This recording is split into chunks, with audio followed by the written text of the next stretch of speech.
বন্ধুরা আজকে বাড়িতে রান্না করেছিলাম রুই মাছ, সেটাই পটল দিয়ে রান্না করেছিলাম। খেতে কিন্তু খুবই ভালো হয়েছিল। তোমরা কিন্তু বাড়িতে সিম্পল ভাবে রান্না করতে পারো। তো প্রথমে এখানে আমি কেটে নিয়েছি পটল আর আলু। আমি পটল আলুটা লম্বা লম্বা করে কেটেছিলাম। এরপর আমি কড়াই দিয়েছি বেশ খানিকটা তেল।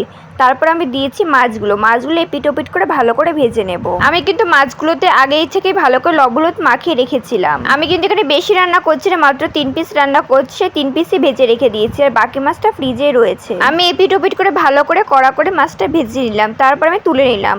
আর সেই তেলেতে দিলাম আমি কেটে রাখা আলুগুলো। এবার আলুগুলো আমি সেই তেলেতে ভালো করে ভেজে নেবো এপিট ওপিট করে, যতক্ষণ আলুটা লাল লাল হয়ে যায়। এই রান্নাটা কিন্তু খুবই সিম্পল, করতে কোনো ঝামেলা নেই। আজকে এর মধ্যে আমি সবজি দেবো পটল। তোমরা চাইলে পটল না দিয়ে শুধু আলু দুটো রান্না করতে পারো, কিন্তু বাড়িতে সবজি ছিল তাহলে আমি সবজি দিয়ে আজকে একটু রান্না করি। তবে পদ্ধতি কিন্তু একই থাকবে। আমি কিন্তু বেশ কিছুক্ষণ ধরে আলুটা এপিট ওপিট করে ভালো করে ভেজে নিয়েছি। এরপর আলুটাও তুলে নেব। আলুটা একটু লাল লাল করে ভাজে পরে সেই তেলেতে আমি দিয়ে দেবো কেটে রাখা পটলটা, ভালো করে ভেজে নেব। কোনো কিছু রান্না করার আগে সবজিগুলো ভালো করে আগে ভেজে নিতে হয়, তাহলে না রান্নায় সুন্দর টেস্ট আসে। আমি তার জন্য গ্যাসটা মিডিয়াম ফ্লোতে দিয়ে আলু আর পটলটাকে ভালো করে ভেজে নিচ্ছি। আর তোমরা চাইলে আলু আর পটলের মধ্যে সামান্য পরিমাণ লবণ হলুদ দিয়ে ভাজতে পারো, কিন্তু আমি এখন লবণ হলুদ দিইনি, পরে দেবো। আমি বেশ কিছুক্ষণ নাড়িয়ে চাড়িয়ে এপিট ওপিট করে পটলটাকে ভালো করে ভেজে নিয়েছি। এরপর আমি তুলে নেব। তারপর সেই কড়াইতে দিয়ে দেবো সামান্য পরিমাণে কালো জিরে। আমি কিন্তু এক্সট্রা তেল আর দেবো না, মাছ ভাজার জন্য প্রথমে অনেকটা তেল দিয়েছিলাম, সেই তেলে কিন্তু রান্নাটা হয়ে যাবে। এরপর তেলের পরে দিলাম লঙ্কা, তারপরে দিয়ে দিলাম ভেজে রাখা আলু আর পটল। এরপর হালকা নাড়িয়ে চাড়িয়ে আমি তার মধ্যে আমি দিয়ে দিলাম জল। আমি না একটা বাটির মধ্যে লঙ্কার গুঁড়ো, জিরের গুঁড়ো, হলুদ গুঁড়ো আর সামান্য পরিমাণে লবণ দিয়ে ভালো করে গুলে নিয়েছি। আর যদি পরে তার মধ্যে সামান্য পরিমাণে একটু আদা বাটাও দিও।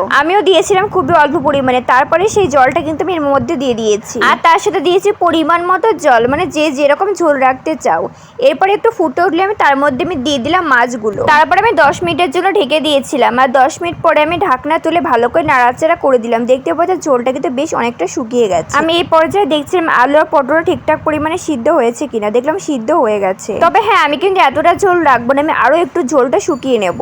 এরপর আমি লবণটা চেক করে দেখলাম যে লবণটা ঠিকঠাক আছে কিনা। মনে হলো একটু লবণ লাগবে, তাই সামান্য পরিমাণে লবণ দিলাম। আর দিয়েছি সামান্য পরিমাণে চিনি। এটা কিন্তু অপশনাল, তোমরা দিতেও পারো নাও দিতে পারো। এরপর আমি ভালো করে নাড়াচাড়া করে দিলাম আর কিছুক্ষণের জন্য আবার ঢেকে দিলাম। আমার রান্না কিন্তু হয়ে গেছে, আমি তাও আর 5 মিনিট জাল করে নেব। তোমরা কিন্তু যেরকম সিম্পল মাছের বাড়িতে অবশ্যই আবার ট্রাই করবো, আসলে তোমাদের কাছে খুব ভালো লাগে। আর আজকের রেসিপিটা কেমন লাগে অবশ্যই কমেন্ট করে জানিও। তো 5 মিনিট পর ঢাকনা তুলে তোমরা দেখতেই পাচ্ছ ঝোলটা কিন্তু অনেকটা পরিমাণে শুকিয়ে গেছে। ব্যাস, এবার নামিয়ে নিলেই হয়ে যাবে পটল দিয়ে রুই মাছের ঝোল। আর এটা দেখার সাথে সাথে খেতে হয়েছিল কিন্তু দারুণ। তো বন্ধুরা, ভিডিওটা ভালো লাগলে একটা লাইক করে চ্যানেলটা সাবস্ক্রাইব করে দিও। বাই।